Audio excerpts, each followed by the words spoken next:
আফসুস তোমাকে করতেই হবে, আজ কিংবা কাল। আজ চোখে পানি আসে নাই, হ্যাঁ, অপেক্ষা করো, তোমার চোখের পানি ঝরবেই,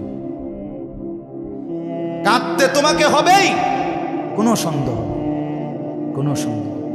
প্রতিটা মিথ্যা, প্রতিটা জিনা, প্রতিটা ব্যভিচার, যতবার নারীর ছবি, নর্তকীর নাচ, উলঙ্গপনা, অশ্লীল দৃশ্য, সারা রাত মোবাইলে জেগে উলঙ্গ ছবি দেখছো, নারীর কাছে জিন্দেগি শেষ করছো, জিনা, ব্যভিচার, অন্যায়, অশ্লীলতার, বেহায়াপনায়, হারাম রোজগারে জিন্দেগি কাটাইছো, যতগুলো হাসি দিছ, যতগুলো সুখ দেখছো দুনিয়াতে, এর প্রত্যেকটার বিনিময়ে অজস্র চোখের পানি, শুধু চোখের পানি না, চোখ থেকে রক্তের বন্যা, কোনো সন্দেহ।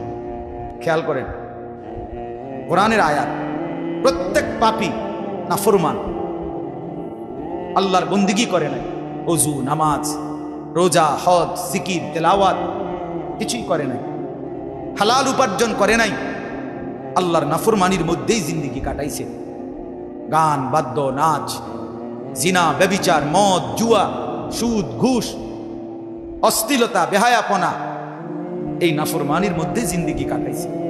আল্লাহ তাআলা বলেন, এমন প্রতিটা নাফরমান যখন তার মৃত্যুর সময় আসবে, মালাকুল মউত আজরাইল যখন তার সামনে আসবে, দাঁড়াবে রুহু কবজ করার জন্য, আল্লাহ তাআলা নিজে বলেন, ক্বালা রব্বিরজিউন। প্রত্যেক নাফরমান পাপী তখন আল্লাহকে বলবে, আল্লাহ আমাকে কিছু সময়ের জন্য দুনিয়ায় ফেরত দেন, দুনিয়ায় থাকতে দেন। কেন? আল্লাহ জিজ্ঞেস করবেন কেন? তো নাফরমান বলবে, লাআল্লি আ'মালু সালিহান ফীমা তারাকতু।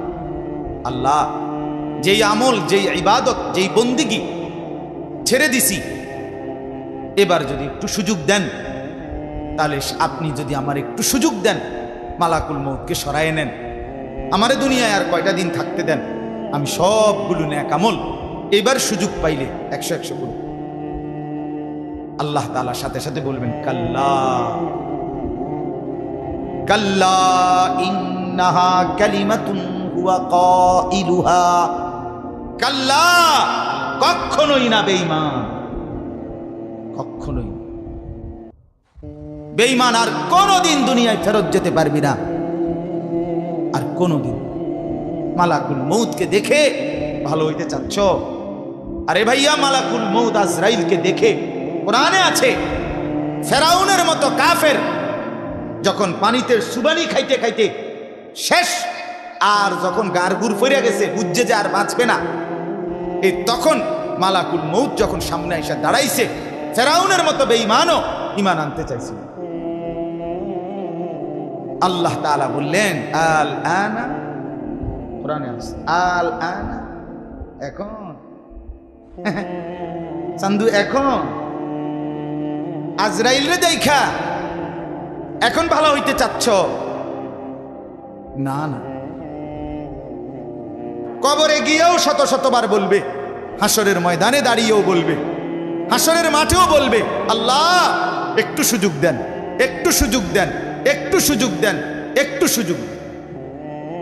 আল্লাহর কসম, এবার আসেন, কোরআনে আছে, জাহান্নামের মধ্যে যখন নিক্ষিপ্ত হবে, জাহান্নামের ভীষণ আগুনের মধ্যে নাফরমান তখনও আল্লাহর কাছে চাইবে, রব্বানা আখরিজনা না'মাল সালিহান।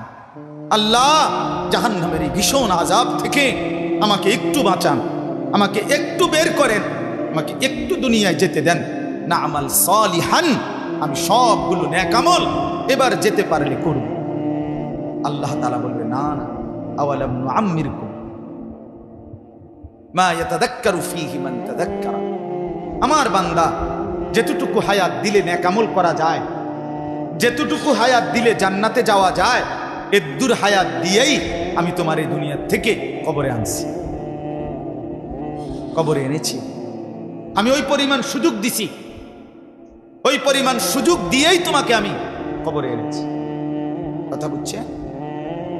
যাকে আমি সুযোগ দেই নাই তাকে আমি জাহান্নামও দেই। তার মানে কোন নাবালেগ বাচ্চাকে আল্লাহ তাআলা জাহান্নামে দিবেন।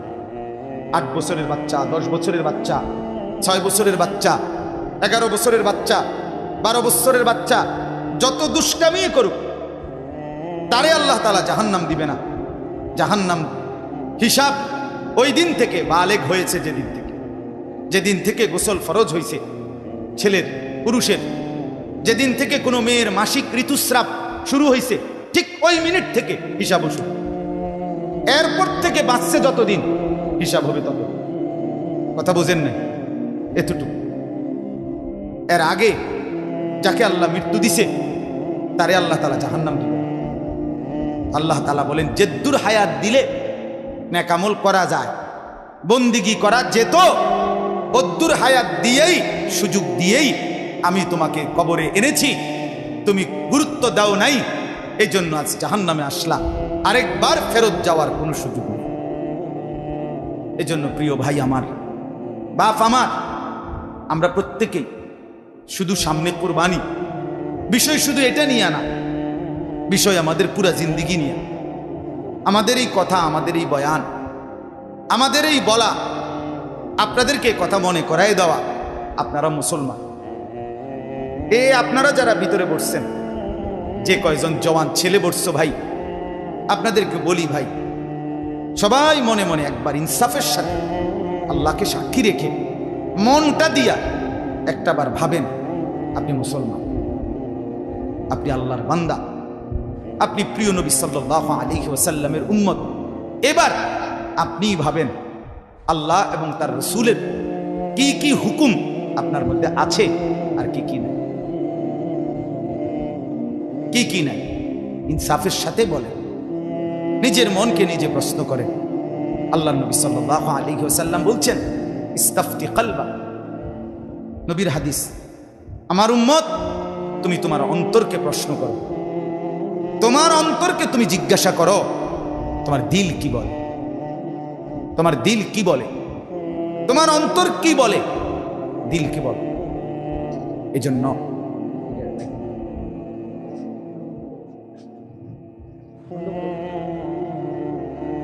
তো তুমি তোমার দিলকে প্রশ্ন করো, ইস্তাফতি কলবাক, তোমার অন্তরকে বলো, তোমার দিল কি বলে। আজ এখান থেকে যদি তুমি হাসরের মাঠে দাঁড়াও, তোমার পরিণতি কি হতে পারে। গত 1 ঘন্টা আগে যিনি বিড়ি সিগারেট খাইছেন, এখনো সেই বিড়ির দুর্গন্ধ আপনার মুখে আছে। ধরে নেন এই মুহূর্তে আপনি হাসরের মাঠে দাঁড়াইছেন। আমার বাপ, আপনি নবী সাল্লাল্লাহু আলাইহি ওয়াসাল্লামের সামনে সুপারিশের জন্য কেমনে যাবেন? এই বাপ, আপনি বলেন না, কেমনে যাবেন? কিভাবে হাউজে কাউসারের পানির জন্য আপনি যাবেন কিভাবে? নবী সাল্লাল্লাহু আলাইহি ওয়াসাল্লাম বলবেন, উম্মত তুমি জানো না, আমি পেঁয়াজের গন্ধ পর্যন্ত সইতে পারি না, আমি কাঁচা রসুনের গন্ধ সইতে পারি নাই। আমি নিষেধ করছি আমার উম্মত, আমার সাহাবীদেরকে পর্যন্ত, কাঁচা পেঁয়াজ, কাঁচা রসুন খেয়ে মসজিদে আইসো না, ফেরেশতা কষ্ট পায়, আল্লাহর বান্দা কষ্ট পায়। তুমি কি সেটা শোনো নাই? কেমনে তুমি এই দুর্গন্ধযুক্ত এই মুখ নিয়া আল্লাহর নবীর সামনে দাঁড়াবেন? বলেন, ইনসাফের সাথে বলেন। ভাবেন বাপ, এরকম একটা একটা করে ভাবেন। আজকের সারা দিনে যে কয়জন ভাই আপনারা 1 ওয়াক্ত নামাজ পড়লেন না, ফজর, জোহর, আসর, মাগরিব, এশা, এখন রাতের 11টার উপরে বাজে।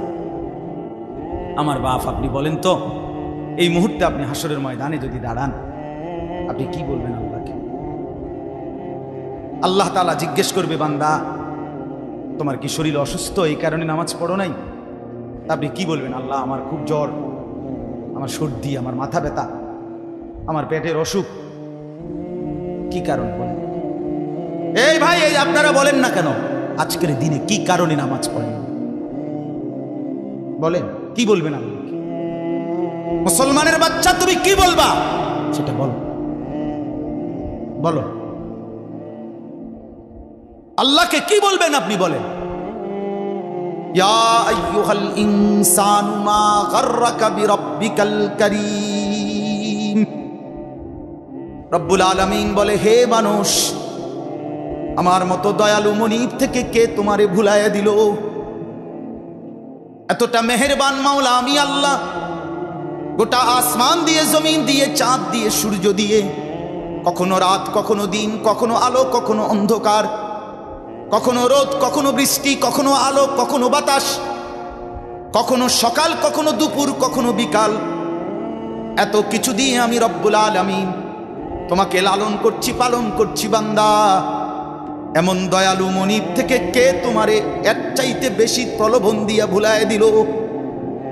কে বলেন? আল্লাহকে বাদ দিয়ে কার কাছে কি পেলেন?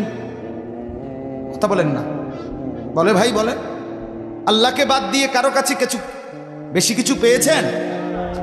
কেন আল্লাহকে ভুলে গেলেন? কেন?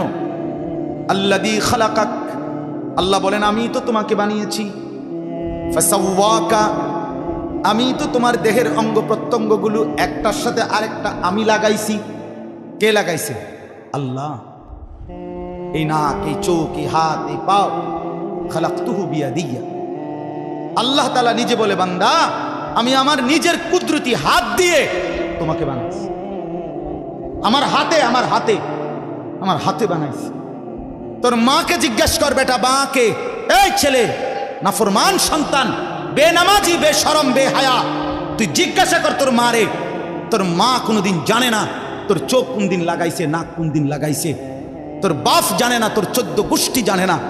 আসমানের রব আল্লাহ বলে বান্দা তোর মা ঘুমাইছে রাতে, আমি রাত গভীরে দিনের আলোতে 9.5 মাস টানা তোরে আমি নিজ হাতে বানাইছি। আমি বানাইছি বেঈমান, আমি বানাইছি, আমি বানাইছিলাম। আমি হাত লাগাইছি, আমি নাক লাগাইছি, আমি চোখ লাগাইছি, বিনিময়ে আমি বুঝি একটা সেজদা পাই না? নাফরমান এই চোখ আমি দিয়েছি, এই চোখে কত উলঙ্গ ছবি দেখলি, কত নাচ দেখলি, কত জিনা দেখলি, কত ব্যভিচার দেখলি, কত অশ্লীল দৃশ্য দেখলি বেঈমান, আল্লাহর কোরআন দেখলি না কেন? বলেন কি জবাব দিবেন আল্লাহকে? এই মুসলমান কিভাবে বলবেন?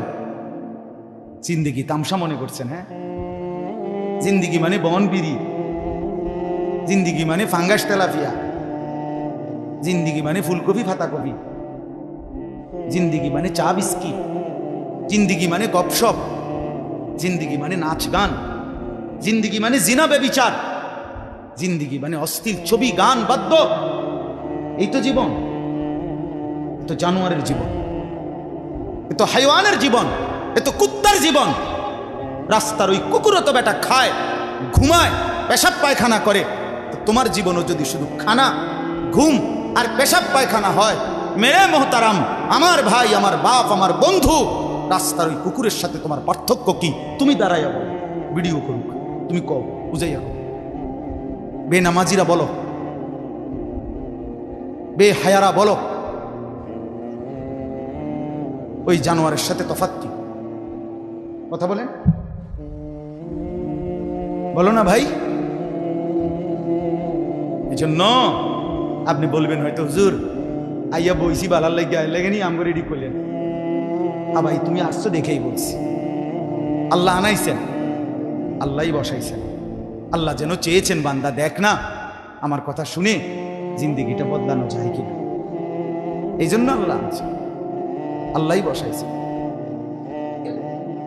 নিজের উপরে কদর করেন, সারা পৃথিবীর কোনো উপকার না করলেও নিজের ক্ষতি করেন। এত বোকা মানুষ হয় না রে ভাই। এতবার শুনছেন এতগুলো নাফরমানির পরে জাহান্নামের আগুনে জ্বলতে হবে, কবরের আযাব ভোগ করতে হবে, এতগুলো কথা, এত নবীদের কথা, রসুলদের কথা, সাহাবীদের কথা, আল্লাহর কোরআনের কথা, এত লক্ষ ওলামাদের কথা, 1450 বছর ধরে যে কথা চলতেছে, এ কথা কি অযৌক্তিক, অবাস্তব মনে হয়? কথা বলেন না? তাইলে এতবার শুনবার পরে কেমনে প্রত্যাখ্যান করে? কেন একবারও, এই যে যুবক ভাইরা, বাবারা, আপনাদের কাছেও বলি, জীবনের এই লম্বা হায়াতে কেন একবারও মনে হলো না যে আমার রসুল সাল্লাল্লাহু আলাইহি ওয়াসাল্লাম, ওনার চুল মুবারক কেমন ছিল, ওনার চেহারা কেমন ছিল, কত জামা বদলাইলা, কত প্যান্ট বদলাইলেন, একবারও কেন ভাবলেন না আমার নবী সাল্লাল্লাহু আলাইহি ওয়াসাল্লাম কি পড়তেন? আপনি কেমনে নবীকে ভালোবাসেন? কিভাবে আল্লাহ নবী সাল্লাল্লাহু আলাইহি সাল্লামকে মহব্বত করেন? বলেন না ভাই। জীবনে একবারও মনে হলো না, একবারও ভাবলেন না যে আমার নবী সাল্লাল্লাহু আলাইহি ওয়াসাল্লাম কিভাবে চুল রাখতেন?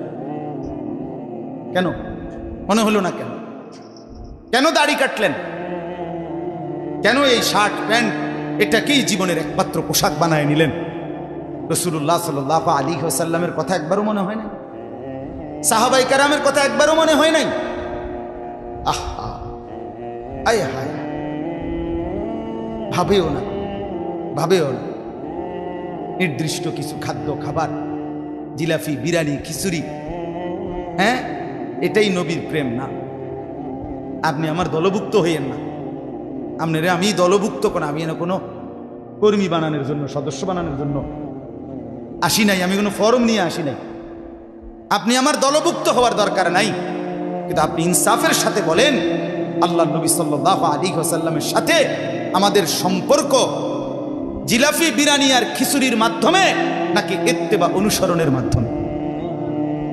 বলেন না। তো সেটা কখন শুরু করবেন? আগামী কোন বছর থেকে আপনি মেসওয়াক শুরু করবেন?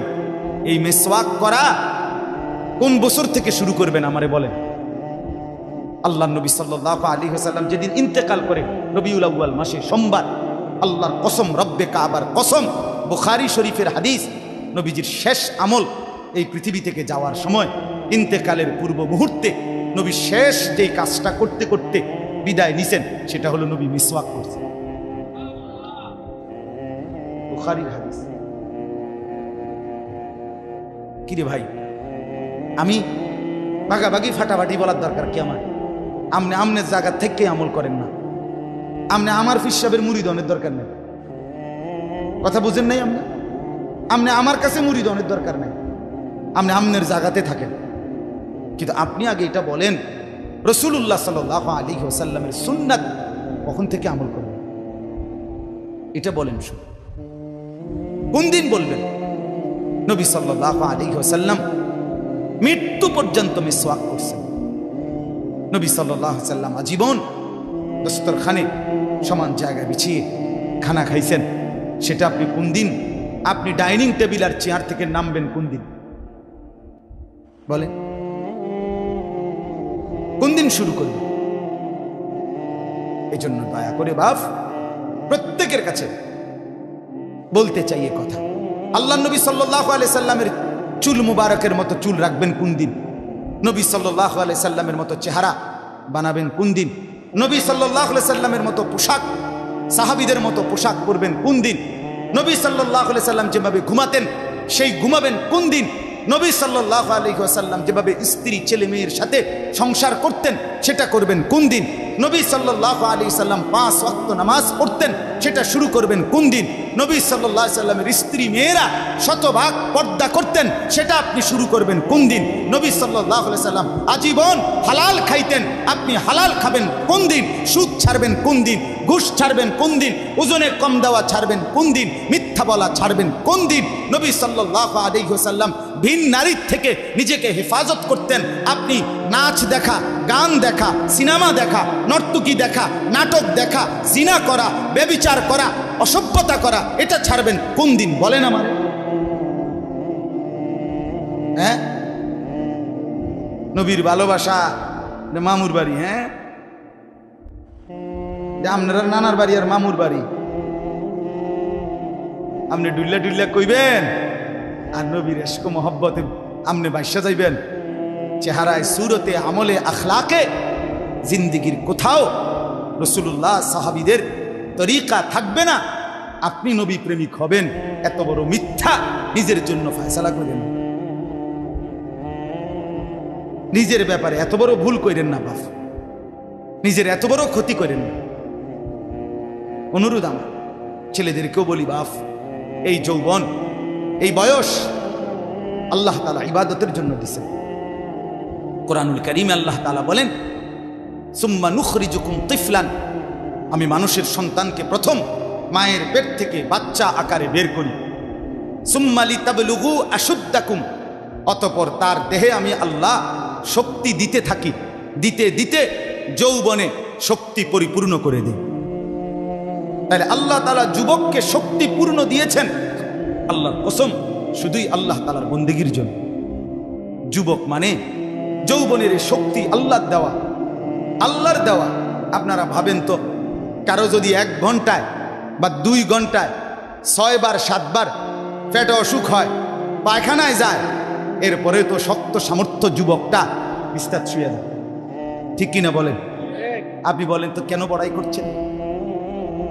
আপনার কি হইছে? আপনার তো হাত খুললে গেছে, না পাও খুললে গেছে, না নাক ফুরিয়ে গেছে, কিচ্ছু তো হয় নাই। পায়খানা না বাইরিছে, দুর্গন্ধযুক্ত পায়খানা পেটের থেকে বাইরিছে। তুই বেটা এত দুর্বল, সামান্য পায়খানাই তোমার শরীর থেকে একটু বেশি বাইরিয়ে গেলে তুমি হুত্যা লাও, তুমি নি মাতবরি দেখাও।